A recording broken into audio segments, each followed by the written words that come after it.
Hello friends, कैसे हैं आप लोग। मैं आपके सामने एक नया वीडियो लेके हाजिर हूं और इस वीडियो में मैं आप सभी को बताने वाला हूं कि इनकम टैक्स रिटर्न फाइलिंग करते वक्त आपको किन किन चीजों का ध्यान रखना है और क्या क्या चीजें आपको पहले से ही तैयार रखना है, जिससे आपको इनकम टैक्स रिटर्न फाइलिंग करते वक्त किसी भी प्रकार का डिफिकल्टी ना हो या कोई भी इंफॉर्मेशन आपके साथ मिस ना हो। तो ये सारी चीजें मैं इस वीडियो में बताऊंगा। तो हाँ, अगर अभी तक आपने मेरे चैनल को सब्सक्राइब नहीं किया है तो सब्सक्राइब कर लीजिए, बेल आइकन पे क्लिक कर लीजिए ताकि जो भी वीडियो मैं अपलोड करूँ वो सबसे पहले आप सभी को मिलता है।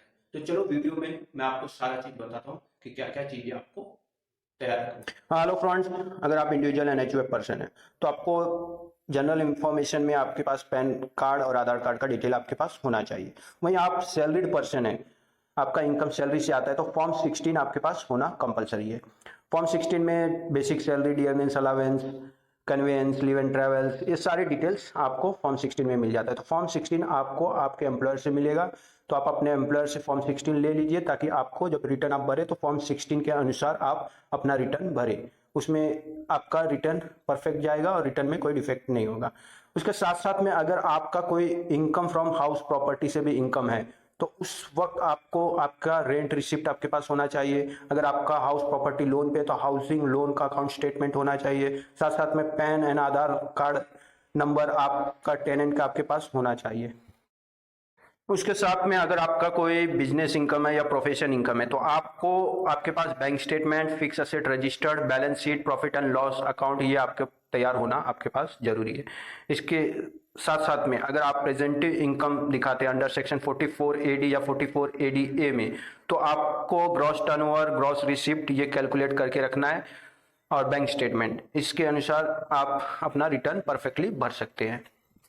उसके बाद दोस्तों अगर आपका कुछ कैपिटल गेन इनकम है तो आप जैसे कोई हाउस प्रॉपर्टी आपने सेल किया है तो परचेस एंड सेल डीड आपके पास होना चाहिए। ट्रांसफर प्रॉपर्टी एक्सपेंस का डिटेल आपके पास होना चाहिए। फिर प्रूफ ऑफ री इन्वेस्टमेंट, अगर आपने कोई प्रॉपर्टी सेल किया है और वापस से आपने परचेस किया है तो उसका आपके पास प्रूफ होना चाहिए कि आपने उसे री इन्वेस्टमेंट किया है। उसके साथ साथ में आपका जो कैपिटल गेन आपने किया था वो आपने किसी कैपिटल गेन अकाउंट स्कीम में डिपॉजिट किया है, उसका प्रूफ आपके पास होना चाहिए जिससे आपको उसका एग्जेम्पशन मिल सके। उसके साथ साथ में आपने कोई अनलिस्टेड इक्विटी शेयर का सेल किया है तो उसका आपके पास एक्सेल में प्रॉफिट एंड लॉस जो होगा वो आपके ब्रोकर से आपके पास डिटेल होना चाहिए, तो आप कैपिटल गेन का डिटेल आपके रिटर्न में इजिली भर सकते हैं। उसके बाद दोस्तों इनकम फ्रॉम अदर सोर्सेज एक हेड है, उसमें देखिए अगर उस हेड में आपका कोई इनकम है तो आपके पास बैंक स्टेटमेंट होना चाहिए। फॉर्म 16A आपके पास होना चाहिए। फॉर्म 16A से आपको आपको bank interest, FD interest, dividend, इस तरह के सारे डिटेल्स आपको फॉर्म 16A से मिल जाएगा। उसके बाद आपके पास बैंक इंटरेस्ट सर्टिफिकेट होना चाहिए। उसके बाद अदर इंफॉर्मेशन में आपको फाइनेंशियल डिटेल्स कुछ, जैसे आपका बिजनेस इनकम है तो उसमें sundry creditor, inventory, sundry debtor, cash in hand, ये सारे डिटेल्स आपको अदर इंफॉर्मेशन में तैयार करके रखना है। उसके साथ साथ में आपके पास जितने भी एक्टिव बैंक अकाउंट्स हैं इंडिया में वो सारा डिटेल आपको तैयार रखना है। उसमें से एक अकाउंट आपको रिफंड के लिए एक्टिव रखना है। साथ साथ में आपका अगर कोई भी एग्जेम्प्ट इनकम है तो रिपोर्टिंग पर्पस के लिए आपको उसका भी डिटेल रेडी रखना है। उसके साथ में आपको आपका जीएसटी नंबर तैयार रखना है और जीएसटी टर्नओवर जो भी है, आपने जो जीएसटी रिटर्न भरा है उसके साथ में आपको आपका टर्नओवर रिकंसाइल करके रखना है। उसके साथ में अगर आपने रिलीफ लिया है अंडर सेक्शन 89 में क्लेम किया है तो फॉर्म 10E आपको तैयार रखना है। तो ये सारे डिटेल आपको तैयार रखना है। इसके अलावा अगर आप किसी कंपनी में डायरेक्टर है तो वो कंपनी का नाम, पैन नंबर, एड्रेस और आपका डीन नंबर, और अगर शेयर्स लिस्टेड है या अनलिस्टेड है, ये सारी डिटेल्स आपको तैयार करके रखना है अदर इंफॉर्मेशन के लिए।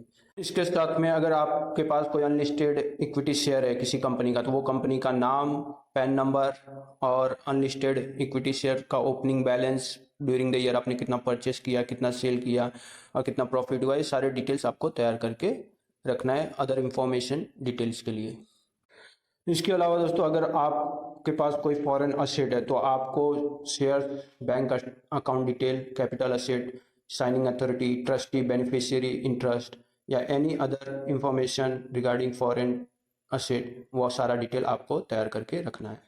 उसके बाद दोस्तों शेड्यूल AL का डिटेल आपको तैयार रखना है। अगर आपका टोटल इनकम 50 लाख के ऊपर है किसी फाइनेंशियल ईयर में तो आपको एसेट एंड लायबिलिटी शेड्यूल का डिटेल तैयार रखना है। उसके अलावा आपका प्रोविडेंट फंड एमपीएस में आपने कंट्रीब्यूशन किया है तो उसका डिटेल आपको रखना है। Tuition fees of children, stamp duty and registration charges, ये सारे डिटेल्स आपको अदर इंफॉर्मेशन के लिए तैयार रखना है। उसके साथ में चैप्टर 6 का डिडक्शन आपको लेना है तो उसका आपका सारा डिटेल आपके पास अवेलेबल होना चाहिए, जैसे principal repayment of your home loan, equity saving, mutual fund investment, education loan interest paid, ये सारे डिटेल्स आपको अवेलेबल होना चाहिए। इसका एक मैंने अलग से वीडियो बनाया है। Principal repayment on your home loan, equity fund saving scheme, mutual fund investment, education loan interest paid, principals, receipt for mediclaim insurance both for self and family, receipt of donation made, ये सारे details आपको होना चाहिए chapter 6A deduction का लेने के लिए। तो चैप्टर 6A डिडक्शन का मैंने एक अलग से वीडियो बनाया है, उसका लिंक मैं आपको डिस्क्रिप्शन में दे दूंगा, तो आप वहां से जाके वो वीडियो चेक कर लीजिए ताकि आपको जो भी चैप्टर 6 का डिडक्शन लेना है वो आपको अच्छी तरह से मालूम पड़ जाए। उसके अलावा टीडीएस एंड अदर डिटेल्स, ये आपका जो टैक्स लायबिलिटी है उसको कम करने के लिए काफी इंपॉर्टेंट पार्ट है।